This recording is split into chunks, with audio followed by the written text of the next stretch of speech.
नमस्कार, जय महाकाली। आज 27 सप्टेंबर शनिवारचा दिवस आहे। शारदीय नवरात्रोत्सव महाशक्ती पर्वातील आज 6वा दिवस। आज आपण आपल्या मंदिरातील आदिमाया शक्तीला दशमहाविद्यातील एक देवी बगलामुखी म्हणजे साक्षात पितंबरा देवीचे स्वरूप दिले।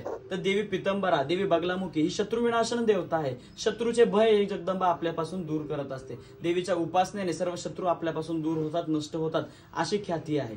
तर देवीची साधना केल्याने अनेक फायदे आपल्याला होत असतात। दैनंदिन जीवनात आपले अनेक शत्रू आहेत, प्रत्यक्ष अप्रत्यक्षरित्या अनेक शत्रू आपल्याला निर्माण होत असतात, परंतु आपल्या शरीरातील सुद्धा काम, क्रोध, मद, मत्सर, मोह, माया हे आपले षडरिपू सुद्धा या आदिमाया शक्तीच्या साधनेने दूर होतात। हे शत्रू दूर झाले की माणसाची आपोआप प्रगती होऊ लागते आणि माणूस उन्नतीच्या दिशेला जात असतो। तर आता जगदंबेची आरती होणार आहे। भगवतीचं सुंदर असं दर्शन तुम्हाला व्हिडिओच्या माध्यमातून भेटणार आहे। व्हिडिओ आवडली तर नक्की लाईक करा आणि तुमच्या प्रियजनांना नक्की शेअर करा। तुम्हाला व तुमच्या कुटुंबियांना शारदीय नवरात्रोत्सव महाशक्ती पर्वाच्या खूप खूप शुभेच्छा। जय महाकाली।